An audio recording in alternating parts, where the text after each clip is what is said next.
Pozdravljeni, sem Marja Milič in gledate MoneyHow, prvi podcast o upravljanju denarja pri nas. Tokrat malce drugačna epizoda. Začelo se je študijsko leto, prav tako pa smo vstopili v oktober, torej mesec varčevanja, zato nekaj vsebine za popolne začetnike oziroma za mlade. Motivacija za to epizodo je bilo tudi moje gostovanje na mentorskem dogodku Poletne šole za mlade Pot do uspeha, ki organizira Rotaract Klub Ljubljana 25. V slabih 2 urah sem odgovorila na kar nekaj vprašanj mladih vezano na upravljanje denarja oziroma premoženja. Zelo rada se odzovem na tovrstne dogodke, če mi le dopušča čas. Rada sem v družbi mladih, saj od njih izvem veliko novega in prek tega na nek način se stalno učim in posledično tudi prilagajam vsebino ter iščem nove načine, kako pojasniti zapletene finančne pojme na poenostavljen način. To seveda zahteva razumevanje financ, delovanje finančnega sistema, pa tudi precej kreativnosti in domišljije. Žal pa že dalj časa opažam, da je razkorak v znanju in pa tudi zanimanju med mladimi in tudi starejšimi za tovrstne tematike precej velik. Zato še enkrat poudarjam, da je učenje gospodinjskih financ, torej prihodkih in odhodkih, v šolah premalo za 21. stoletje. Premalo zato, da bodo otroci, ko stopijo v svet samostojnosti, znali poskrbeti za svojo finančno prihodnost.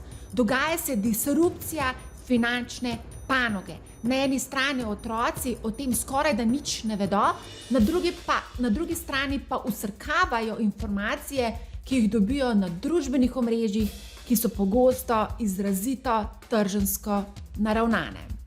Prepričana sem tudi, da številni, ki prvič pridejo v stik z določenimi finančnimi pojmi, kot so delnice, dividende, ETF, obveznice, vzajemni skladi, inflacija, kriptovalute, neto, bruto, da jim to predstavlja nekaj novega.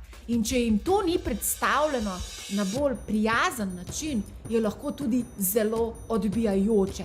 Še zlasti odklonilen odnos do tovrstnih tematik opažam pri dekletih. In žal mi je, da je temu tako. Dejstvo pa je, da večina nikoli ni dobila pojasnila, kaj je dividenda ali kaj je inflacija.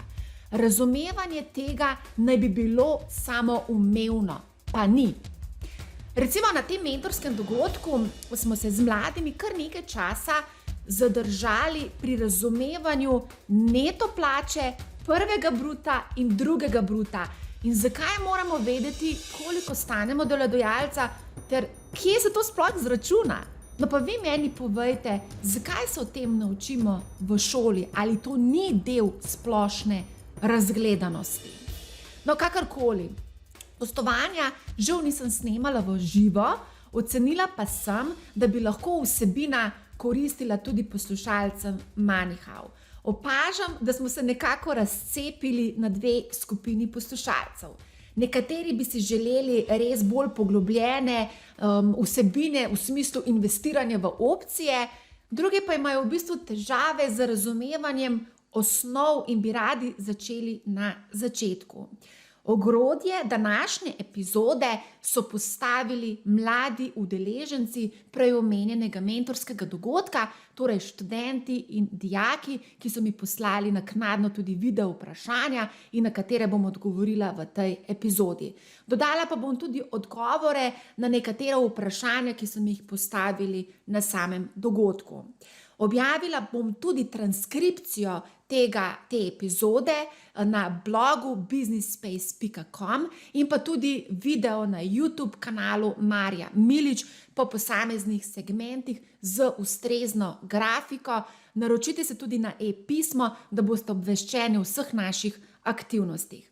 Tokratna epizoda je namenjena v prvi vrsti za popolne začetnike, mlade, najstnike, kot tudi učitelje, starše, babice, dedke ter vse tiste, ki bi radi razširili ali pa osvežili svoje znanje.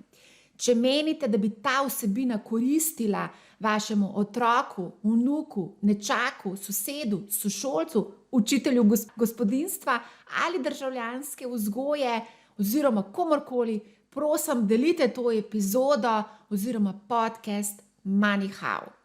Cilj MoneyHow je širjenje znanja osebnih financ. Menimo namreč, da bi to znanje moralo biti dostopno vsem in ne le posameznikom, ki lahko plačajo razna predavanja, ki so mimogrede večinoma pripravljena sponzorsko, torej niso neodvisna ali pa so v ozadju nekateri drugi interesi. Preden gremo na vprašanja, še ena zadeva. V sklopu odprtega ekosistema businesspace.com smo lansirali nov podcast 99 Problems. Gre za poslovni podcast, ker bova z Andražem Grahkom, ki je moj sonavigator v tem odprtem ekosistemu znanja businesspace.com, govorila, ne boste verjeli, o problemih. Kaj je problem in kaj je izziv? Razlika je zelo, zelo pomembna. Prvi je o problemih v podcastu spregovoril Rado Daradan iz Hurej Studios. Večina jih pozna po personaliziranih knjigicah Mali junaki. In problemov je bilo kar nekaj vse od začetka. Preverite seveda v podcastu, kako sta jih s partnerjem reševala. Za vse, ki vas zanima investiranje v startupe, pa že zdaj najavljam serijo pogovorov z angelskimi investitorji. Preverite torej 99 Problems. Podcast je dostopen na vseh večjih podcast platformah in seveda tudi na businesspace.com. Tako, gremo na vprašanja. Prva je simpatična Leja, poslušajmo njeno vprašanje. Mene pa zanima, kako lahko recimo v svojih študentskih letih, ko nimamo vsi velikih prihodkov, samo kakšno manjšo štipendijo, kako bi lahko najbolj varčno pa najbolj pametno si razporedili, da bi nam ostalo pol še za kakšne svoje dejavnosti, pa aktivnosti, pa želje. Leja, odlično vprašanje. O tem, kako ravnati s plačo, ko jo dobimo na TRR, sem sicer pripravila posebno epizodo. Vabim, da ji prisluhnete. Pripravila sem tudi skico ali zemljevid toka denarja. Torej, moje prepričanje je, da naj bi najprej po najboljših močeh plačali sebi za dolgoročno varčevanje, potem za tekoče stroške in v tretjem koraku kratkoročno varčevanje, kar prikazuje seveda tudi slika. Pri mladih pa je prvi korak pri upravljanju denarja ta, da najprej spremljajo svoj denar. Tako da, Leja, svetujem ti, da najprej spremljaš svoj denar. To pomeni, da beležiš vse svoje prihodke. Sama si omenila, da imaš štipendijo.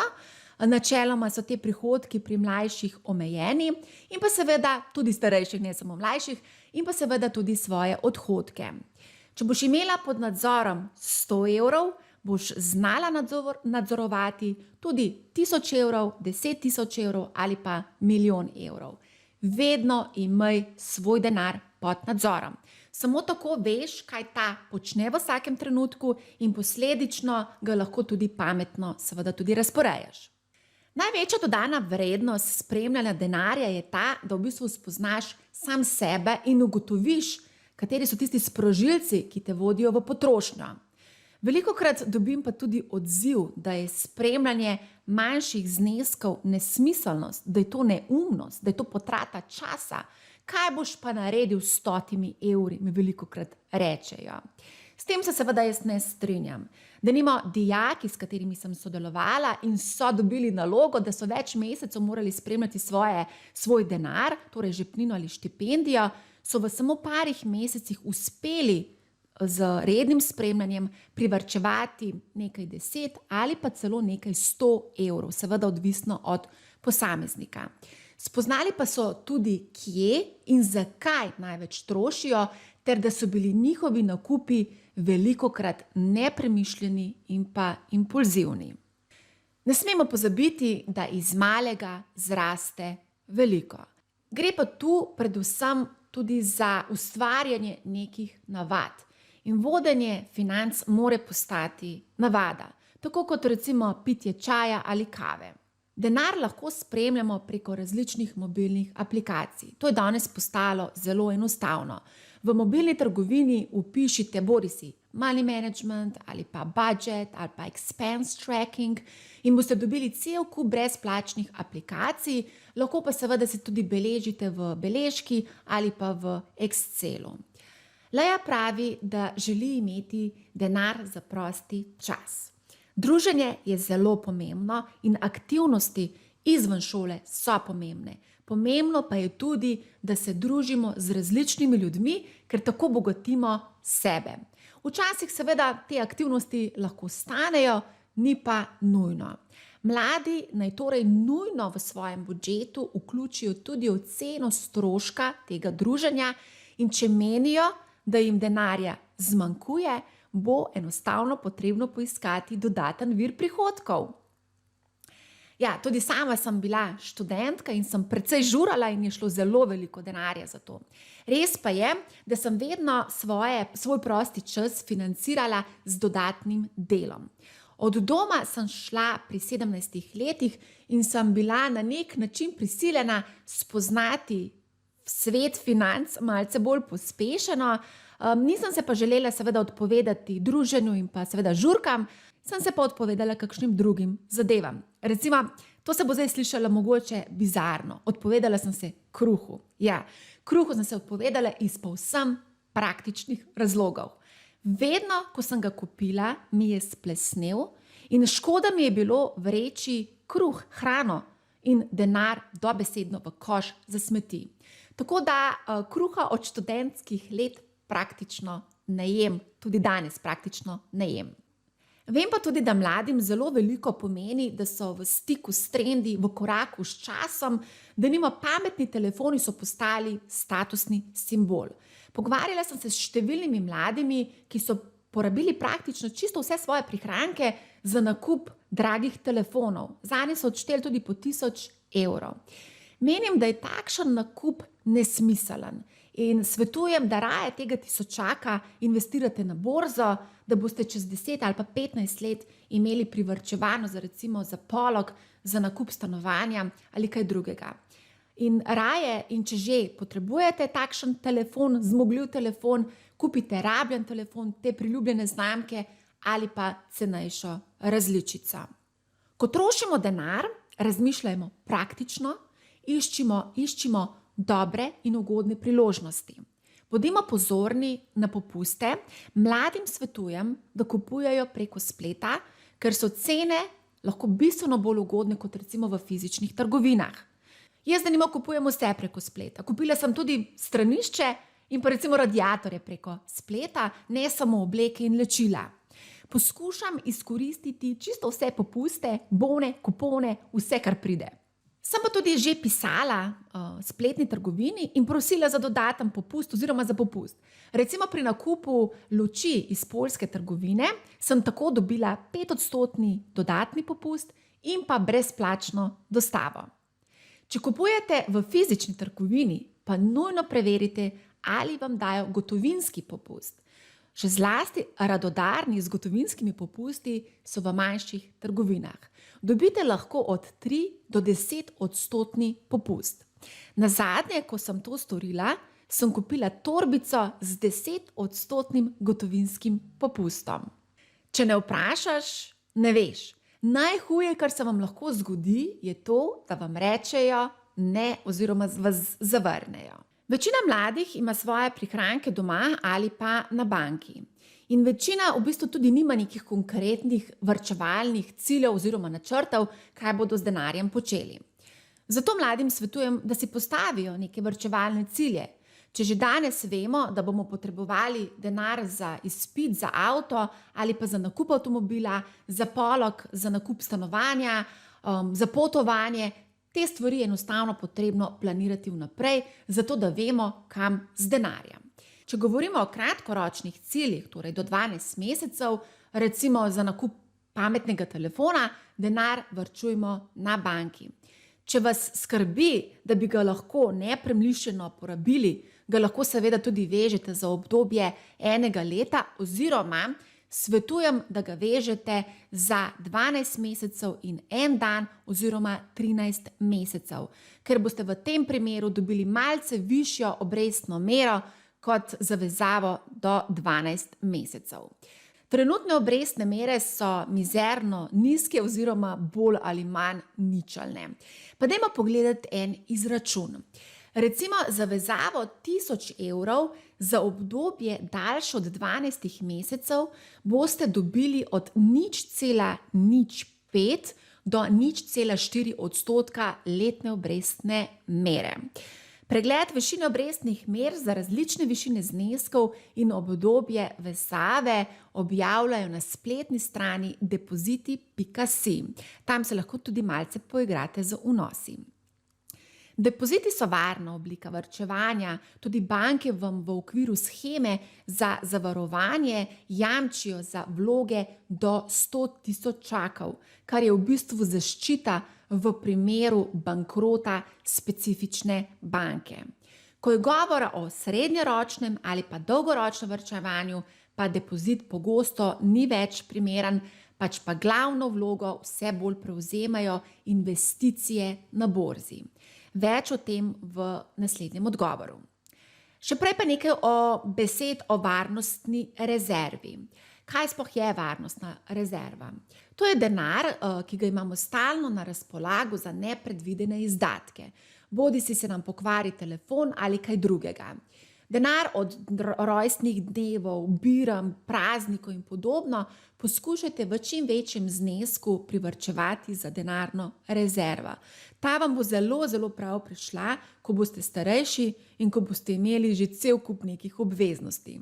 Pravilo palca pravi, da naj bi imeli v varnostni rezervi vsaj 6 mesečnih stroškov oziroma 6 mesečnih prihodkov. Ko stopate na trg dela, to pomeni nekaj tisočakov. Vsem mladim svetujem, da začnejo graditi varnostno rezervo čim prej. Rada bi se dotaknila tudi prihodkov.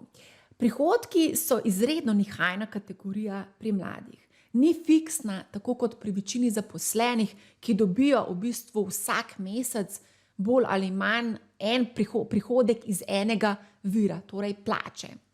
Pri mladih je lahko več virov prihodkov. Nekateri imajo štipendijo, žepnino, otroške dodatke, opravljajo študentska dela stalno ali začasno, dobijo denar od staršev, starih staršev za recimo kakšne praznike in tako dalje. V primeru, da nimate žepnine, preverite pri starših, če vam jo lahko vseeno dajo vsaj nekaj desetakov. Žepnina je tako imenovani vadbeni denar, ki služi primarno temu, da se že kot otroci naučimo osnov ravnanja z denarjem. Nekako se pričakuje od mladih, da bodo potem, ko zaključijo šolanje, znali ravnati z denarjem. Če nimajo prakse, je pa to lahko zelo težko. Če ne dobite žepnine, nič hudega, so tudi druge možnosti, kako pridemo do nekaj denarja. Torej z delom. Dela lahko vsak, ki dopolni 15 let. Spodbujam čisto vse mlade, ne glede na to, ali imajo štipendijo, žepnino ali kakšen drug vir prihodka, da delate karkoli. Tako pridobivate delovne izkušnje. Največja dodana vrednost pa je ta, da tako gradite na svojem omrežju vez in poznanstev. To vam lahko pride prav kasneje, ko boste iskali redno službo ali pa morda kot podjetnik nove kupce in tako dalje. Poskušajte v vsaki službi pustiti dober vtis. Slovenija je zelo majhna. Odprite profil na poslovnem družbenem omrežju LinkedIn in se začnite povezovati. Pozor, to ni Instagram ali pa TikTok ali pa Facebook ali Twitter. Zato pazite na komunikacijo na tem omrežju, ki je vsem na nekoliko višjem nivoju. Številni mladi, še zlasti s specifičnimi znanji, dobijo lahko preko LinkedIna tudi ponudbo za delo iz tujine. Svet je postal zelo majhen, zato se ne omejite zgolj in samo na Slovenijo. Ne iščite dela samo preko študentskih servisov. Tam je objavljenih le nekaj odstotkov celotne ponudbe prostih del. Pišite v podjetja, ki se vam zdijo zanimiva in bi radi tam delali in jim povejte, zakaj so vam všeč. Pripravite se na zavrnitve in neodzivnost, tudi ne odnehajte. Bodite vztrajni. Ko se vam ena vrata zaprejo, imate vedno možnost vstopiti skozi druga vrata. Poskrbite, da bo vaš karierni portfolio, torej zbirka vaših dosežkov, formalnih in neformalnih, kar se da polna z delovnimi in življenjskimi izkušnjami. Zdaj se pa dotaknimo tudi famozne dileme, kaj je neto in kaj je bruto. Kot omenjeno v uvodu, je bilo na tem mentorskem dogodku veliko govora o bruto in neto plačilu. Vsi, ki delajo preko študentske napotnice, vstopijo v ta, recimo temu, neto, bruto plačni svet in vsem svetujem, da ko se pogovarjajo z delodajalcem, vedno vprašajo, ali govorijo o neto znesku ali o prvem ali drugem brutu. S tem pokažemo razumevanje stroškov, ki nastajajo za našega delodajalca. Bodimo konkretni, zato poglejmo primer. Recimo, da želite dobiti 200 evrov plačila na svoj TRR, torej neto. Na študentski napotnici bo naveden znesek 236 evrov in ne 200 evrov. 236 evrov je prvi bruto, vendar to ni končen znesek za delodajalca. Zaradi vseh prispevkov, pokojninskega in zdravstvenega zavarovanja in vseh dajatev bo delodajalca vaših 200 evrov neto stalo 316 evrov bruto. To je kar 58% več, kot znaša vaš neto znesek. Del gre seveda za vašo pokojnino. Z 200 evri neto boste dobili še 9 dni pokojninske dobe. Razlika med bruto in neto zneski je več kot očitno in posledično tudi pomembna. Še zlasti, ko se greste pogajati za višje plačilo. Za delodajalca je pomemben predvsem končni znesek vaše plače, torej strošek delodajalca, in povišek je praviloma stvar budžeta, ki pa seveda ni neomejen. Številni študentski servisi, pa tudi računovodski servisi, imajo na spletnih straneh kalkulatorje za izračun stroškov delodajalca. Kalkulator pa najdete tudi na spletni strani Zveze računovodij, finančnikov in revizorjev Slovenije. Povezavo bom objavila tudi v opisu te epizode. Enako kot za študentsko delo velja tudi za plače. Neto dobimo na račun, prvi bruto je naveden v pogodbi, drugi bruto pa ni naveden v pogodbi. Če želimo vedeti, koliko stanemo delodajalca, ta odgovor praviloma dobite v računovodstvu družbe ali pa se s približki poigrate z enim od spletnih kalkulatorjev, naprimer na računovodja.com. V opisu te epizode bom objavila tudi povezavo. Poglejte celoten seštevek stroškov delodajalca ob vašem želenem netu danes in se malo igrajte, koliko bi bila sanjska plača in kaj to pomeni pod črto za firmo. Mimogrede, mladim, ki kandidirajo za kadrovske štipendije, svetujem, da si zelo dobro pogledajo tudi pogodbo, ki jo podpisujejo, in kakšna so pričakovanja delodajalca, ko zaključite študij. Pri tovrstnem štipendiranju gre v prvi vrsti za rezervacijo kadra v prihodnosti. Kot štipendist pa ne veste, kakšna bo vaša plača, kakšno plačo vam bodo ponudili ob zaključku študija, službe pa zaradi štipendije ne boste smeli zavrniti oziroma, če boste dolžni povrniti ves denar in verjetno še kaj zraven. Zato bodite pozorni. Kako lahko še pridemo do denarja? Prodajajte rabljeno robo. Vse, kar se vam in vaši družini kopiči, prodajte prek Bolhja ali Facebook Marketplace ali drugih kanalov. Tudi to je lahko vir prihodka. Sama to redno počnem, denimo pred mesecem sem prodala kolo za 150 evrov. Eno od vprašanj je bilo tudi glede pasivnih prihodkov, kako do njih je bilo eno vprašanje na dogodku. Veliko je vprašanj na to temo, vsi bi radi za nič dela prejemali seveda plačilo, obstaja cel kup gurujev, ki vam bojo prodali vse živo.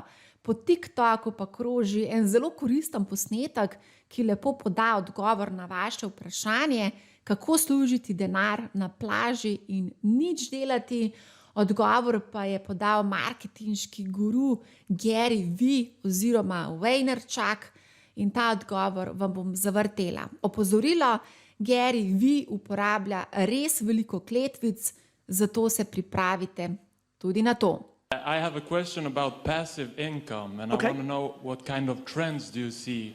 When you say passive income, what do you mean? I mean, not having to work all day long. I want to be on a beach in Mexico instead of being on an office in Sweden in cold November. Are you being serious right now? Yes, I'm. The quickest way to not be on a beach in Mexico is to think that passive income exists. It's a bad mindset. I think the reason so many scumbuckets are making so much money is because you're buying stupid fucking courses over and over, thinking there's some fucking magic formula for passive income. Passive income looks like this. You take money that you can afford to go to zero, and you put them into two places that have historically created passive income.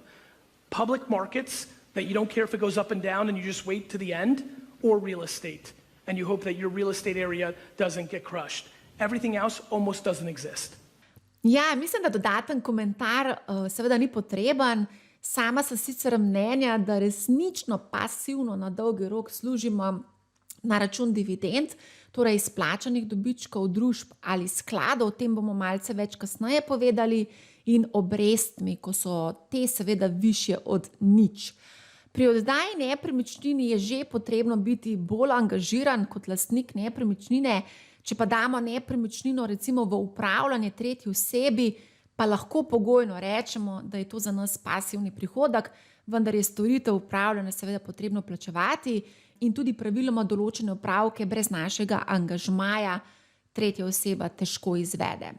V prvi vrsti pa menim, da je za ustvarjanje pasivnih prihodkov seveda potreben kapital, ki je bodisi nastal iz različnih oblik dela ali pa smo ga podedovali.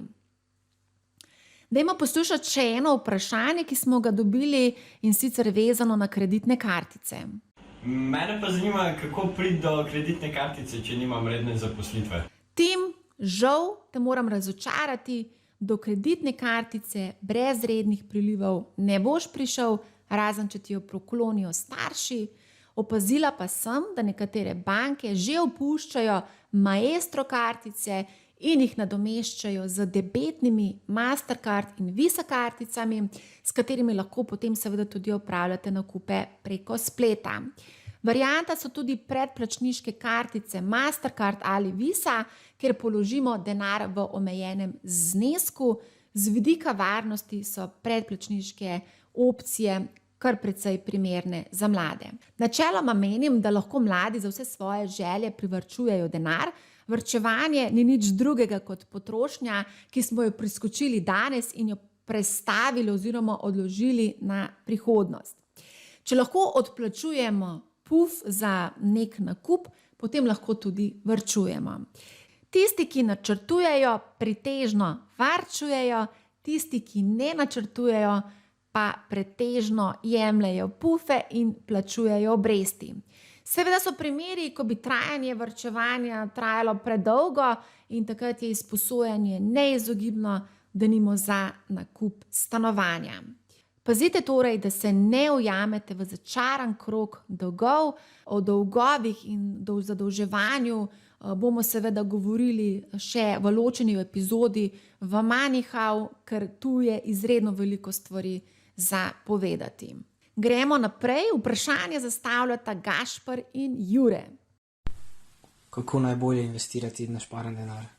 Mene pa zanima, v kaj je bilo za študenta najbolj smiselno, da vlaga, torej so to neke obveznice, delnice in podobno, pa prek katere platforme bi bilo to najbolj smiselno, torej da nimajo preveč nabitih provizij. Gašper, Jure, odlično vprašanje. Pravzaprav taka vprašanja dobivam kar na dnevni bazi. Torej, kako začeti investirati, kam z denarjem, preko katere platforme in tako dalje. Ta odgovor bo mogoče malce daljši, ker želim v bistvu pojasniti osnove. Nekako pa se v tem odgovoru dotikam predvsem populacije v starosti od 19 do 23 let, torej študentov, ki so polnoletni. Se za odpiranje računov za mladoletne je možno le v sodelovanju v bistvu starši oziroma skrbniki, pa še takrat ni vedno to najbolj enostavno. V prejšnjem odgovoru sem omenjala varčevalne cilje, torej ko govorimo o kratkoročnem varčevanju, tam do 12 mesecev, je nekako smiselno imeti denar na banki. Za varčevanje na nek srednji ali pa dolgi rok pa je v bistvu že potrebno malce več znanja, še zlasti zato, ker se v teh primerih v bistvu priporoča investiranje na kapitalske trge oziroma na borzo. Zato predlagam, da v bistvu v tem odgovoru nekako še enkrat obnovimo, osvežimo znanje osnov, torej kaj je borza, kaj je delnica in kaj je seveda sklad. Pa dajmo najprej odgovoriti na vprašanje, kaj je borza. Pa dajmo to čisto poenostavljeno razložiti, in sicer borza kot pojem je danes najbližje v bistvu neki spletni tržnici finančnih inštrumentov oziroma vrednostnih papirjev. Tam lahko kupimo delnice, obveznice, sklade, opcije in cel kup drugih finančnih inštrumentov. Zdaj obstaja veliko borz, najbolj pomembne pa so tiste v svetovnih finančnih metropolah, če lahko temu tako rečem, torej New York, London, Frankfurt, Pariz, Hongkong, Amsterdam, obstajajo skratka po celem svetu, tudi v Ljubljani imamo borzo. Da gremo lahko svojo košaro po nakupih na vse te borze, pa moramo najprej odpreti trgovalni račun, ki nam daje dostop do vseh teh tržnic. Račun odpremo pri borznem posredniku oziroma tako imenovanem brokerju, trgujemo pa preko trgovalnih platform. Kar se tiče samih brokerjev, torej tistih, pri katerih odpremo račun za trgovanje, lahko rečem, da je trenutno med Slovenci najbolj priljubljen broker Interactive Brokers. Pogosto sicer navajajo tudi nekatere druge brokerje, kot so eToro, Trading 212, omenjajo tudi digitalno banko Revolut. Pri slednjih bi pa predvsem opozorila, da lahko prihaja bodisi do težav pri trgovanju ali pa pri širini ponudbe. Vendar v bistvu se mlajši pogosto odločajo za te platforme oziroma za te brokerske račune, predvsem zaradi enostavnega odpiranja računa in pa tudi uporabe. Mogoče bi v tem kontekstu rada še omenila to, da v svetu financ, podobno kot pri varnosti, simple ni vedno najboljša izbira.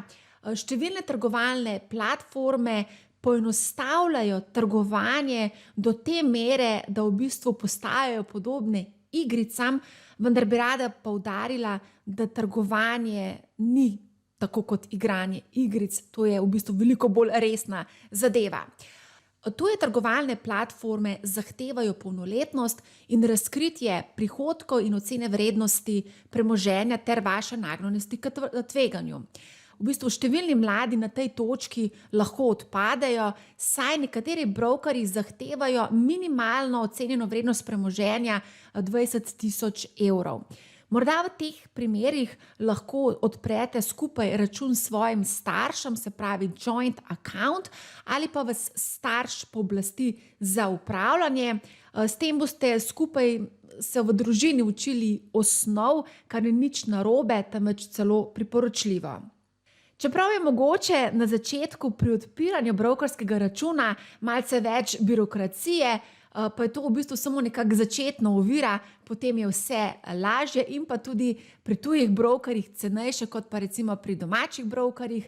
Ja, tudi v Sloveniji imamo brokerje, in sicer BKS, Ilirika in pa seveda tudi pri določenih bankah, kot so NLB, Nova KBM in tako dalje, lahko odpremo seveda trgovalne račune, vendar na tem mestu bi seveda rada vas opozorila, da so cene v primerjavi s tujimi brokerji pri domačih bistveno višje, zato če ne nameravate investirati v slovenske delnice, vseeno raje razmislite o odpiranju računa pri tujem brokerju.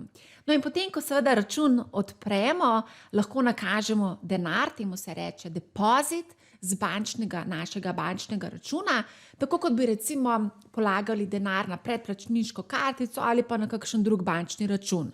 Ko imamo denar na računu, pa se v bistvu lahko zgodijo potem tudi prvi nakupi.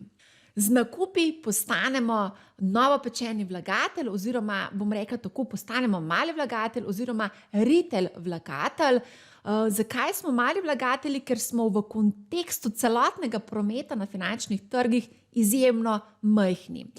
Vseeno pa si na tak način omogočimo postati lastnik delčka največjih in najbolj uspešnih svetovnih podjetij, ki seveda imajo na borzi uvrščene delnice. Kaj sploh je delnica? Zelo poenostavljeno, delnica vlagateljem daje možnost, da postanejo solastnik izbrane družbe, konkretno dela lastništva, iz česar tudi izvira sama beseda delnica. Lahko tako postanemo solastnik Facebooka, Microsofta, Applea, Amazona, Krke in številnih drugih podjetij. Z nakupom delnice pa pridobimo tudi različne pravice, ki so povezane z lastništvom.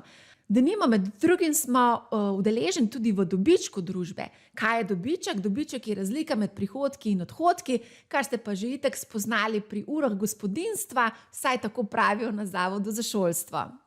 Dajmo biti konkretni, recimo, da družba ustvari 1 milijardo evrov dobička in ker smo kupili delnico tega podjetja in ker smo delničar te družbe oziroma solastnik te družbe, smo upravičeni do dela tega dobička. Izplačilo tega dela dobička se imenuje dividenda in je že preračunana v znesku na delnico. To je podobno kot obresti pri depozitu ali najemnina pri oddaji stanovanja. Seveda, kot delničar imaš tudi možnost soodločanja v podjetju. Toda, roko na srce, z nakupom ene delnice, Microsofta, Amazona, Applea in drugih družb, nekako si težko predstavljam, da bi kot mali vlagatelj imeli vpliv na ključne odločitve. Ko z našimi omejenimi sredstvi kupimo delnico Facebooka, precej tvegamo, saj v bistvu stavimo na enega konja. Recimo konkretno se dotaknimo Facebooka. Verjetno ste opazili, da je Facebook ta teden mrknil, vključno z aplikacijami, ki so v lasti Facebooka, to sta Instagram in WhatsApp. Seveda, kot uporabnik ste to čutili, če bi bili pa delničar te družbe, bi prav tako to čutili v svojem žepu, saj je delnica Facebooka v enem dnevu upadla za 5%. Na tej točki bi marsikdo rekel, da je izbira konja, na katerega bomo stavili, težka, hkrati pa bo marsikdo rekel, da je stava na enega konja absolutno preveč tvegano za njegov okus. Kaj lahko storimo v tem primeru? Odločimo se lahko za nakup košarice različnih, vendar še vedno kakovostnih naložb. V tej košarici so lahko recimo delnice Facebooka, Amazona, Applea, Tesle, Spotify, Netflixa in še 100 in več drugih močnih podjetij, ki so vodilna v svojih panogah in vsa na dolgi rok zagotovo ne bodo propadla. V primeru teh košaric naložb govorimo o investicijskih skladih oziroma najbolj razširjena oblika so tako imenovani vzajemni skladi. Takšen sklad je z vidika malega vlagatelja bolj varen v smislu razpršenosti naložb in sprejemanja razumne ravni tveganja za začetnika. Vsem, ki spoznavajo svet borze, bi nekako na začetku svetovala za dolgoročno varčevanje, da je primeren sklad, ki investira sredstva v košarico vodilnih globalnih podjetij, torej globalno razpršeno košarico naložb.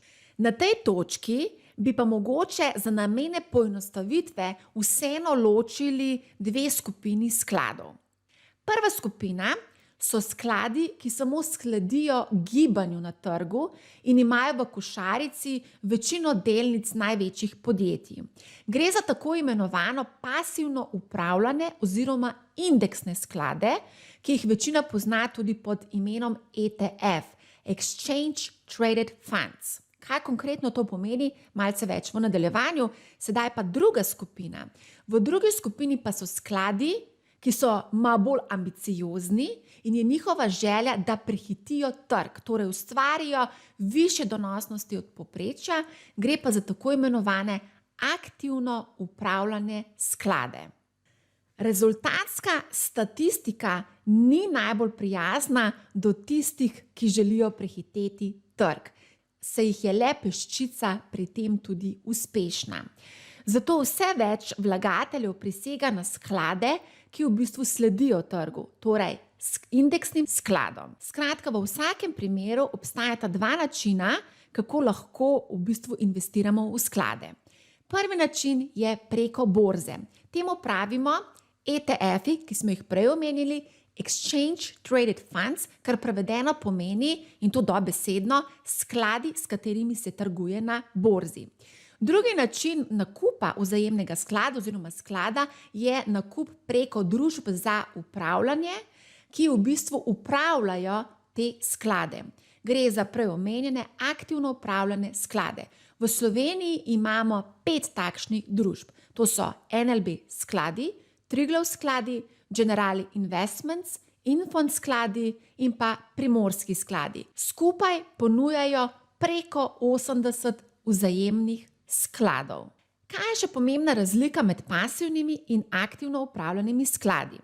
Prva skupina, torej pasivno upravljanimi skladi, sledijo trgu, to smo že rekli. Poenostavljeno rečeno pa to pomeni, da vnaprej dobijo nakupovalni seznam delnic. Mogoče ste že slišali za ameriški Dow Jones, pa S&P 500, pa Nasdaq ali nemški DAX, mogoče ste slišali celo za slovenski indeks SBI Top. Vsa ta so imena za indekse. In čemu služijo indeksi? Pravimo mu tudi tržno povprečje in v resnici merijo, kolikšna je bila povprečna rast tečajev na trgu skozi čas. In da še malce poenostavimo, predstavljajte si višino vaših sošolcev skozi leta. V povprečju se je ta višina povečevala in podobno se meri prirast vrednost podjetij na trgu, pri čemer imajo največjo težo pri izračunu podjetja z večjo vrednostjo. Ker se seznam delnic v teh indeksih izračunava na podlagi vnaprej določenih pravil, to pomeni, da na krovu ni potrebe po polni zasedbi posadke. Zato so ti skladi bistveno cenovno bolj ugodni od aktivno upravljanih skladov, kjer je na krovu več mornarjev in seveda tudi kapetan. Posadka z večjimi člani seveda več tudi stane. Skratka, poanta je, da ko se odločate za to vrstne naložbe, morate nujno preveriti stroške nakupa sklada, še bolj pomembno pa je preveriti celotne stroške poslovanja sklada. Dajmo biti konkretni in recimo predvidevamo, da želite investirati 100 evrov. Preden boste investirali 100 evrov na borzo, vam bo najprej broker zaračunal trgovalno provizijo. Načeloma, če kupujemo preko večjih evropskih borz, vas lahko recimo za globalno razpršeni sklad, vas lahko pride provizija v višini 3 evrov. Ko investiramo v vzajemne sklade preko domačih brokerjev, se pravi v aktivno upravljane sklade, pa moramo plačati vstopno provizijo, ki praviloma znaša 3%, kar v primeru 100 evrov pomeni torej 3 evre. Vendar po nakupu se plemenitenje vašega denarja šele začne. Namreč najpomembnejši so stroški upravljanja in poslovanja sklada. Skupaj temu rečemo celotni stroški poslovanja. Našli boste kratico sploh pri slovenskih DZU-jih oziroma družbah za upravljanje CSP, celotni stroški poslovanja. V tujini boste našli pa kratico TR, ter Total Expense Ratio. Kaj to sploh je? Gre za stroške, ki se zaračunavajo vsako leto v breme ustvarjene donosnosti. To je kot erozija ali zob časa. Na tej točki vam bodo izkušeni poznavalci skladov dejali, da prav v tem grmu tiči zajec. Dajmo biti konkretni, kakšni so ti stroški, celotni stroški poslovanja. Poglejmo najprej primer sklada, ki investira v največja globalna podjetja. Najbolj uveljavljeni pasivni skladi, ki kotirajo na evropskih borzah in sledijo trgu, imajo celotne stroške poslovanja okrog 0,2 odstotka. Konkretno bom tukaj omenila enega od teh skladov, in sicer gre za iShares Core MSCI World UCITS ETF. Ime ni najbolj seksi, ampak pač tako ime ima in ga lahko kupimo konkretno na nemški borzi Xetra preko našega brokerja. Skratka, celotni stroški poslovanja konkretno tega sklada znašajo 0,2 odstotka na letni ravni. Pa dajmo zdaj pogledati še stroške poslovanja, celotne stroške poslovanja globalno razpršenega vzajemnega sklada, ki jih ponujajo slovenski ponudniki vzajemnih skladov, torej slovenske družbe za upravljanje. S parimi kliki hitro najdemo te seveda celotne stroške in znašajo od 2 odstotka do 2,5 odstotka na leto. To pomeni, da so celotni stroški poslovanja lahko tudi 10-krat višji kot pri pasivnih skladih, konkretno je v tem primeru razlika okrogli 2 odstotni točki. Torej, dajmo še enkrat nekako povzeti. Pasivni skladi 0,2 odstotka na letni ravni in pa aktivno upravljani skladi dobre 2 odstotka. Skratka, upravljalci aktivno upravljanih skladov bodo morali biti precej boljši od povprečja, zato da nadoknadijo ta zaostanek, ki ga ustvarijo zaradi stroškov pri donosnosti. Če pri tem ne bodo uspešni, bodo to čutili varčevalci predvsem v svojem žepu. Dajmo biti še bolj konkretni. Gašper in Jure, postavili ste mi odlično vprašanje in sedaj bomo tudi pogledali konkretni izračun. Recimo, da Gašper in Jure želita vložiti 100 evrov v sklade za obdobje recimo 20 let. V tem času lahko pričakujemo nekako 8-odstotno donosnost na letni ravni, torej pred stroški. Jure je rekel, da želi investirati na borzo, torej želi kupiti indeksni sklad oziroma ETF. Gašper je pa rekel, da se ne počuti najbolj comfortable za to vrstno investicijo in bi raje investiral v vzajemni sklad preko domače družbe za upravljanje. To je seveda hipotetično, ne mi zameriti, Jure, Gašper, ker sem vaju zdaj kar vrgla v en koš in v drug koš, ampak za namen predstavitve izračuna sem si vaju sposodila. Torej, najprej bosta plačala vstopne stroške oziroma trgovalno provizijo. Se pravi, v obeh primerih bosta plačala 3 evre. Ostane vam torej 97 evrov za investiranje oziroma plemenitenje tega zneska. Torej, Jure je rekel, da bo investiral v pasivni sklad, za katerega vemo, da je strošek upravljanja 0,2 odstotka na leto. Hkrati pričakuje 8-odstotno donosnost na leto. Se pravi, to samo odštejemo 8 minus 0,2, dobimo 7,8 odstotno letno donosnost. Jure bo v pasivnem skladu, potem ko vse to skupaj vržemo v kalkulator, povezavo do kalkulatorja vam bom tudi dala v opisu te epizode, bo privarčeval samo sekundo, da najdem ta znesek, in sicer v 20 letih bo iz 100 evrov oziroma 97 evrov naredil 400 evrov. Gašper pa se je odločil, da bo raje investiral preko domačega brokerja in plačal 2,2 v povprečju odstotne stroške upravljanja in poslovanja celotnega sklada, kar pomeni, da če od 8 odstotkov, ki jih nekako pričakuje na leto, odštejemo 2,2, dobimo 5,8 odstotno donosnost. In seveda to vržemo vse skupaj v kalkulator, se pravi 97 evrov, plačali smo že vstopne stroške in pa nekako v 20 letih pričakujemo v povprečju na leto 5,8 odstotno donosnost in kalkulator nam vrže kaj? 280 evrov.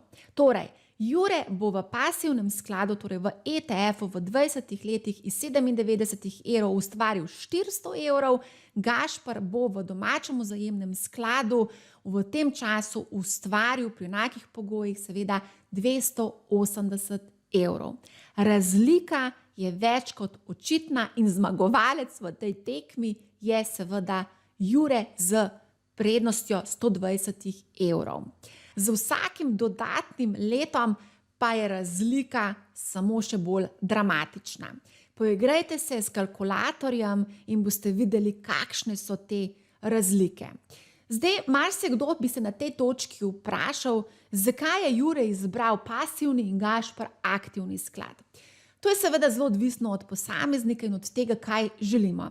Tisti, ki želite sami v bistvu upravljati svoj denar, se dodatno izobraževati, izpopolnjevati in niste pripravljeni plačevati za storitev upravljanja, boste verjetno izbrali indeksni sklad oziroma ETF. Drugi, ki pa vas nekako skrbi ali pa vas je groza odpirati trgovalne račune v tujini in se bolje počutite v rokah domače družbe za upravljanje, pa boste za to cono udobja žal morali tudi plačati kar precej visoke stroške. Z vidika matematike je stvar zelo jasna. Več boste iztržili z investiranjem v ETF-e kot v aktivno upravljanih skladih. Vseeno pa bi rada na tem mestu vsem, ki želijo investirati v ETF-e, svetovala, da naj ne investirajo manjše zneske. Na minimalni znesek, s katerim nekako je še priporočljivo investiranje v ETF-e, je 100 evrov. Zato, če teh 100 evrov nimate, varčujte nekaj mesecev in potem po nekaj mesecih, seveda, ko boste zbrali ta denar, investirajte v ETF-e. Dajmo čisto na kratko povzeti. Za dolgoročno obdobje, torej več kot 5, 10, 15, 20, 30, 50 let, svetujem vsem mladim, da investirajo na borzo. Najprej investirajte, kot smo že prej omenili, v globalno razpršene sklade. In potem, ko nekako se boste počutili bolj samozavestne, ko boste dobili že malo več znanja, se boste o tem tudi izobrazili, dodajajte začimbe. Denimo delnic podjetij, ki se vam zdijo zanimive, ki jim želite slediti in razumete, kako ustvarja vrednost. Hkrati bi vas rada opozorila, da borzne tečajnice ne gredo samo navzgor, pač pa lahko tudi pride do tako imenovane korekcije oziroma popravka cen navzdol. Tečaji lahko upadejo tudi do 60 in celo več odstotkov. Zavedati se je treba, da imamo na borzi cikle. Nekako pogost je cikel od 15 do 20 let rasti in 5 do 10 let nekako stagnacije. Trenutno smo v najdaljši fazi rasti tečajev v zgodovini borze. Rast tečajev traja praktično nepretrgoma že skoraj 13 let. Zato se v naslednjih 5 do 10 letih nekako pričakuje ohladitev oziroma upad tečajev. Kdaj se bo to zgodilo, vam žal ne znam povedati in prepričana sem tudi, da marsikdo drug vam tega ne bo znal povedati. To je stvar špekulacije.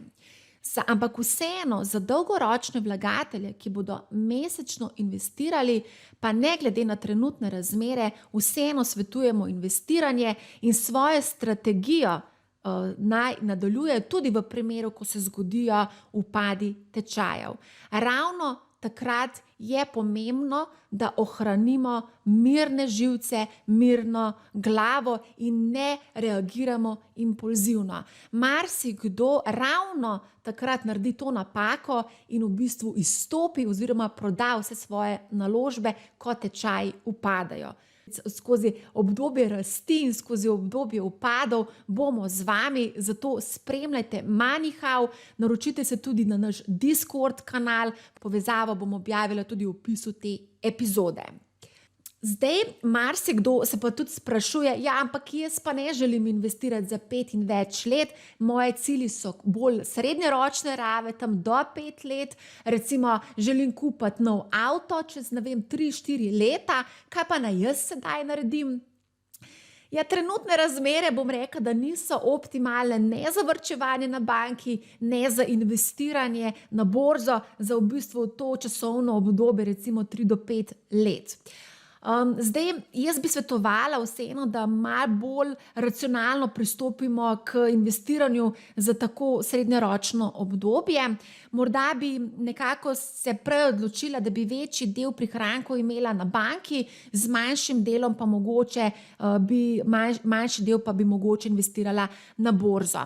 Marsikdo bo na tej točki rekel, kaj pa inflacija. Zelo veliko se govori o inflaciji in ravno v obdobju 5 let se nekako pričakuje povišana inflacija, napovedujejo tam od 3 do 5% na letni ravni. To pomeni, da bo vaš denar na banki realno izgubljal na vrednosti.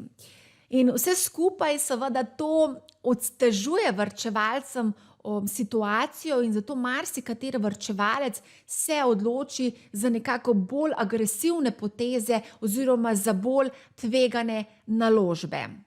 Vseeno pa bi rada tukaj opozorila, da po 13 letih se pričakuje tudi korekcija na borzi in upadi na borzi so lahko veliko bolj dramatični kot pa 3 do 5% inflacija.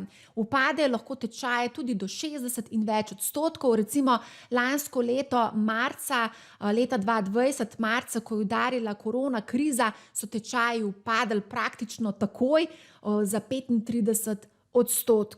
Ali se lahko tak scenarij ponovi? Da, lahko so še bolj dramatični upadi, taki kot smo jih imeli leta 2008, ko so tečaji upadli tudi za 60% in več. Za srednjeročno vlagatelje oziroma srednjeročne vračevalce v tem hipu bi rekla, da nekako se vprašajte oziroma izberite manjše zlo. Vprašajte se, ali vas bolj skrbi grožnja povišane inflacije, ki je lahko od 3 do 5%, in na drugi strani se vprašajte, ali vas bolj skrbi upad tečajev vse tja do 50 in več odstotkov. Da, izbira v tem trenutku res ni enostavna. Mogoče samo za še dodatno pojasnilo, na kratek in srednji rok morajo biti v ospredju predvsem tveganje in pa ohranjanje premoženja.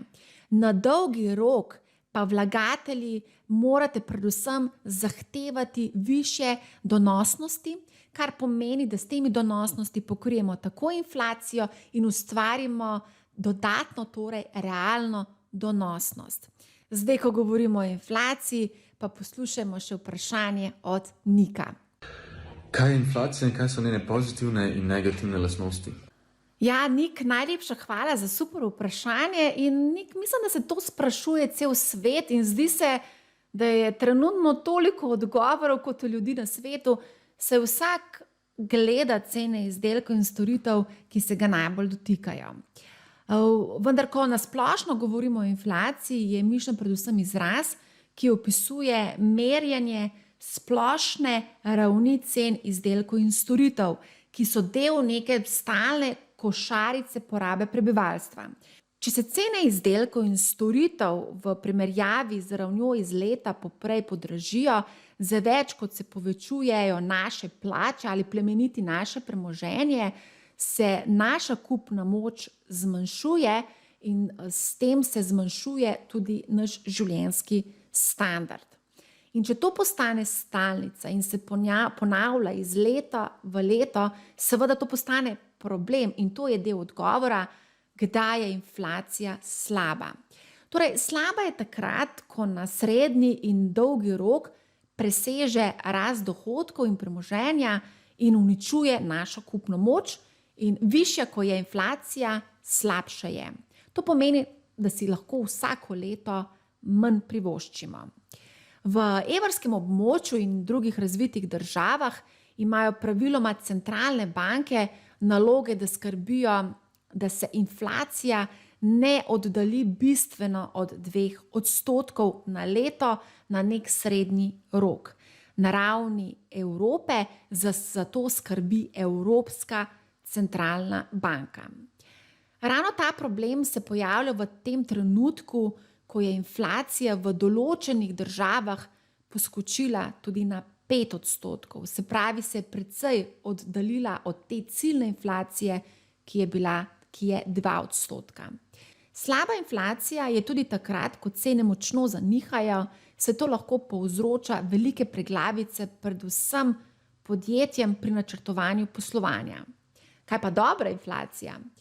Dobra inflacija je tista, ki je zmerna oziroma dovolj nizka in predvsem čim bolj predvidljiva, saj to omogoča prebivalstvu in podjetjem, da brez večjih šokov načrtujejo investicije, nakupe in varčevanje, skratka, predstavlja finančno varnost.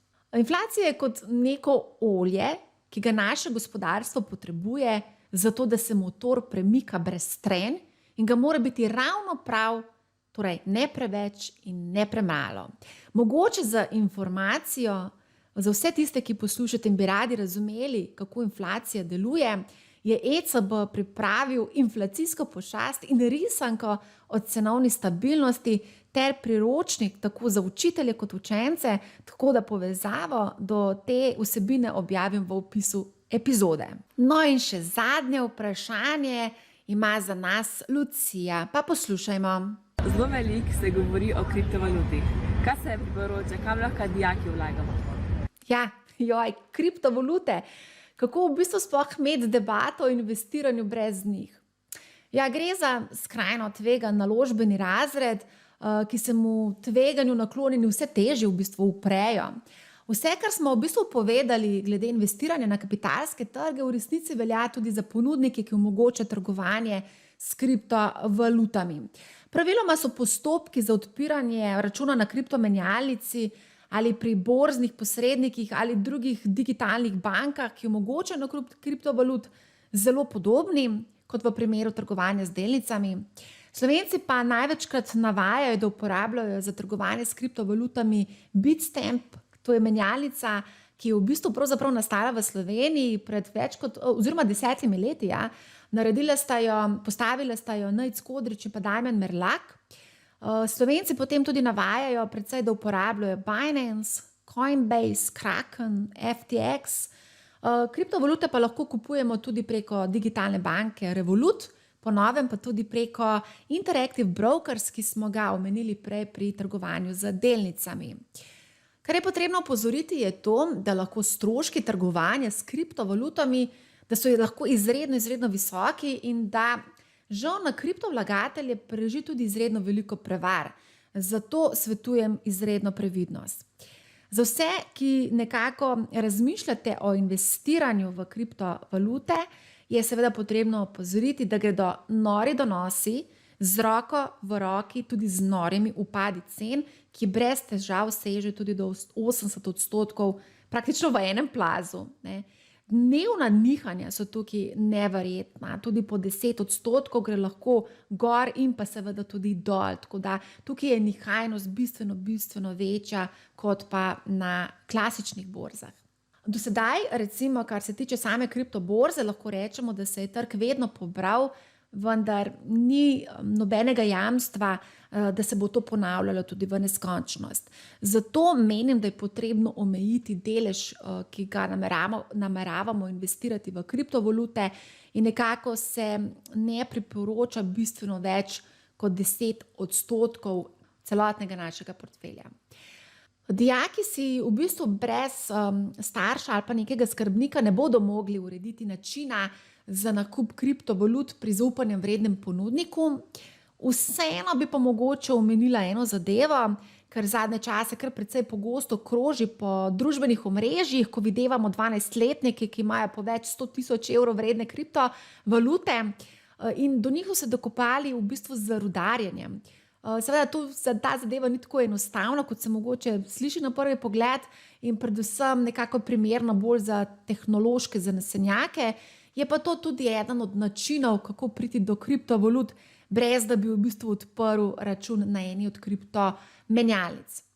Skratka, mladi imate pravico delati napake in se učiti in kriptoekosistem se stalno spreminja in kdo ve, kako bo izgledal čez 5 ali pa 10 let. Težava je tudi ta, da logika razpršitve ne deluje najbolje, saj denimo dve glavni kriptovaluti, to sta Bitcoin in Ether, predstavljata kar 60% celotnega kriptotrga. Vseeno in tudi v bistvu posledično predstavljata tudi izbiro, brez katere si po mnenju vseh, ki podrobneje spremljajo razvoj kriptovalut, težko predstavljati kakršnikoli kriptotrg v prihodnosti. Toliko na kratko o kriptovalutah, o tem bi seveda se dalo na dolgo in široko razglabljati, o tem smo seveda tudi posneli več epizod, vabim vas, da jim prisluhnete. Ostalo je še nekaj vprašanj, vendar mislim, da smo za danes obdelali kar nekaj najbolj kritičnih, tako da o tem potem seveda bomo drugič tudi druga vprašanja malo bolj poglobljeno obdelali. Hvala vsem mladim za vprašanja, hvala seveda tudi za vabilo na mentorski dogodek poletne šole Pot do uspeha, ki organizira Rotaract Klub Ljubljana 25. In seveda hvala vsem poslušalcem Moneyhow, zmeraj več vas je in izredno sem presrečna, da vas je toliko.